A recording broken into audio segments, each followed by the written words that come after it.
আপনি তো ভবানীপুরের বাসিন্দা, এবারে হাওয়া কোন দিকে? এবারে আবার একটাই তৃণমূল, মমতা ব্যানার্জি। এবারে তো শুভেন্দু অধিকারী আপনাদের এখানে দাঁড়িয়েছে। শুভেন্দু অধিকারী উনি বলছেন যে এবারে উনি জিতবেন। দিবা স্বপ্ন দেখা খুবই ভালো, উনি দিবা স্বপ্ন দেখছে, এতে কোনো লাভ হবে না।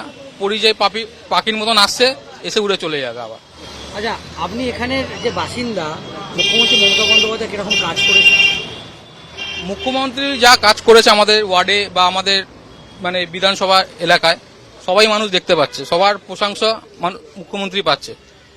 এ দেখে ভালো কাজ আর আমার মনে হয় না কোনো পশ্চিমবাংলার মুখ্যমন্ত্রী করেছে। আমি আপনাকে আঙুলি উঠাচ্ছি তো 4টা আঙুলি আমার দিয়ে আসছে, নিজে দেখছে না কি আমি চোর বলবে, পাবলিক কি বলছে এটা দেখুন। ওর হাতে পাবলিক নেই, সব চোর চোরটা গঞ্জড়ি এই লোক আছে, ওকে ওই বাঁচাবে। আপনি তো একজন ভবানীপুরের বাসিন্দা, এবারে হাওয়া কি বুঝছেন? হাওয়া কি, আমাদের দিদি আছে, সবকিছু অলরাউন্ডার থাকবে। আগামী দিদিকে কে হারাবে? দিদি নিজে হারাবে নিজেকে, দিদিকে কেউ হারাতে পারবে না। শুভেন্দু অধিকারী কে? ওকে তো দিদি তো রেখেছিল, দিদি তার বার করে দিল, আবার এসে গেছে। ও কে আছে? ও কোনো কম্পিটিটর না। মুখ্যমন্ত্রী আপনাদের বিধানসভা কেন্দ্রে কিরকম কাজ করেছেন? আপনি দেখছেন তো সব জায়গায় এখন নতুন আবার যুবশ্রী যেটা করলো, যুবশ্রী এখন সবার পয়সা ঢুকেছে, আমার নিজের ঢুকেছে, আমার নিজের ভাইয়ের ঢুকেছে, সবার তো ঢুকছে পয়সা, সবার কাজ হচ্ছে, সব কিছু তো হচ্ছে। দিদি তো সব জায়গা দিয়ে অল ইন ওয়ান আছে। ওদের কাছে প্রশ্ন করলে ওরা বলতে পারবে না যে কোন ডিপার্টমেন্টে দুর্নীতি হয়নি। প্রত্যেকটা ডিপার্টমেন্টে দুর্নীতি হয়েছে। ওদের কাছে প্রশ্ন করলে ওরা নিজেরাও বলতে পারবে না, ওরা বলবে হ্যাঁ সব কটা দিয়ে দুর্নীতি হয়েছে। আপনি তো ভবানীপুরের একজন বাসিন্দা, এবার ভবানীপুরে কি হাওয়া বুঝছেন? দেখুন, হাওয়া খুব ভালো আছে, খুব সুন্দর আছে, মানুষ সব সময় দিদি পাশে আছে। আর দিদি যা কাজ করেছে, অনেক রকম কাজ করে, হসপিটাল থেকে রাস্তাঘাট থেকে নানা রকম স্কুল, এডুকেশন, বিয়ের দিক থেকে সব রকম দিকে দিদি কাজ করেছে। আর দিদিকে কেউ সহায়তা পারবে না, যতই ভাবুক মানুষ, মানুষ ওনার পাশেই আছে, মানুষ জন্য করেছে। দিদি আজকে করেছে আর কালকেও অনেক কিছু করার জন্য চিন্তা ধারণা করে রেখেছে। আচ্ছা, আপনি মুখ্যমন্ত্রীকে কত নাম্বার দেবেন? 102%। 100-102? 102। আচ্ছা, আপনার কি মনে হয় শুভেন্দু আসলে কাজ করবেন? শুভেন্দু শুভেন্দু তো দালাল, শুভেন্দু তো দালাল, ও কি করবে? ও কখনো এখানে কখনো ওখানে, এই ধরনের মানুষ কোনোদিন ওকে নিতে পারবে না, কোনো উপকার নেই।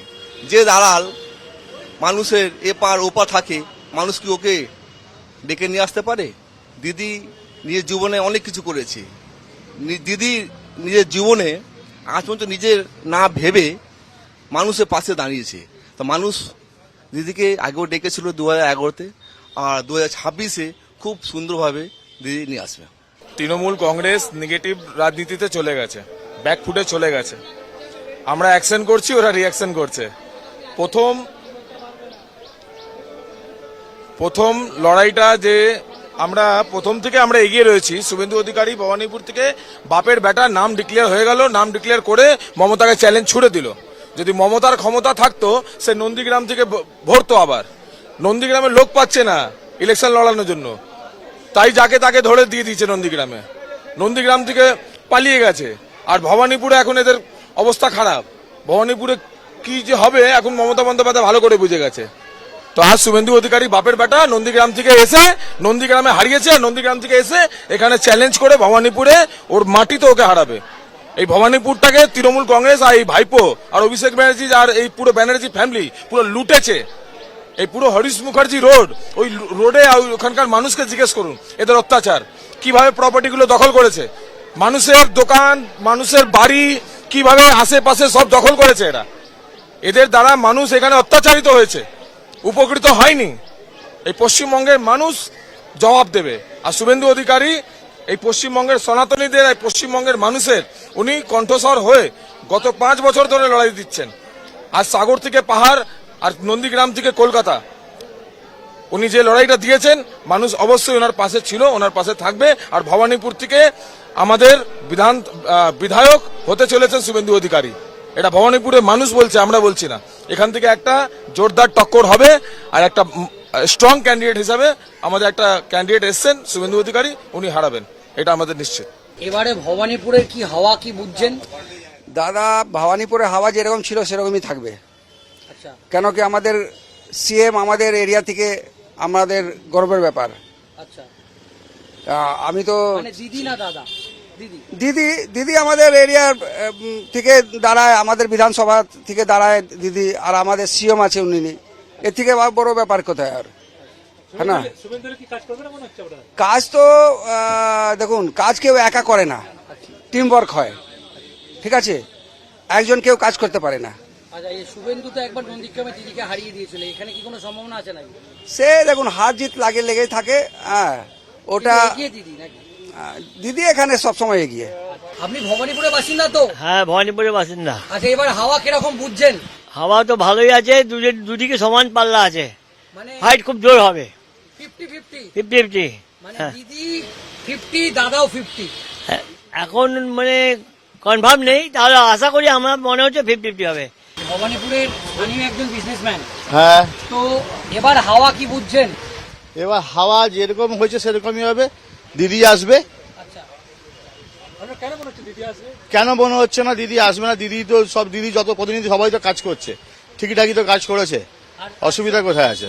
শুভেন্দু দাদা, উনি শুভেন্দু অধিকারী হয়তো উনি ওনার এরিয়াতে কাজ করেছে, উনি তো আমার এরিয়াতে কাজ কিছু দেখিনি, ওনাকে মুখও দেখিনি এখনো অবধি, হয়তো মিছিলে হাঁটতে দেখেছি ওনাকে। আচ্ছা, 5 বছরে বা আমরা দেখেছি আপনার এখানে যে মুখ্যমন্ত্রী, উনি তো আপনার বিধায়ক, হ্যাঁ, নিশ্চয়ই। কাজ করেছে, মানে হ্যাঁ, লোকালি হ্যাঁ, কাজ করেছে তো, কাজ করেছে, কোনো সমস্যা। যখনই আমাদের কোনো প্রবলেম হয়েছে, আমরা কাউন্সিলরকে, যখন আমাদের এখানে 70 নম্বর কাউন্সিলর দাদাকে বলেছি, সঙ্গে সঙ্গে কাজ করে দিয়েছে।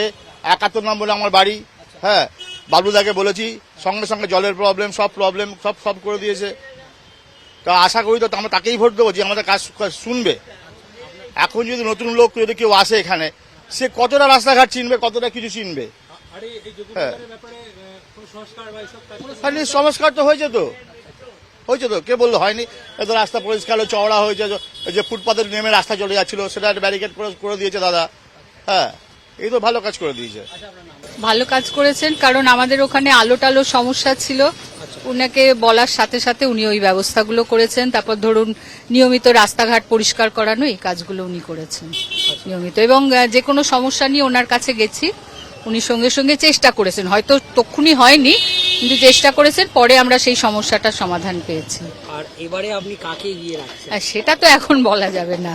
হাওয়া বলতে দেখুন, যে ভালো করবে তারই জিত হবে, এই হচ্ছে কথা। কাকে এগিয়ে রাখছেন, দিদিকে না দাদাকে? আমরা তো এখনো বুঝতে পারছি না কে আসবে, তবে দিদি ভালো কাজ করলে দিদি আসবে। হ্যাঁ, ভালো কাজ করছে, মমতা ব্যানার্জি ভালো কাজ করে। হ্যাঁ, সমস্যা হলে ওনাকে পান? হ্যাঁ, নিশ্চয়ই পাই।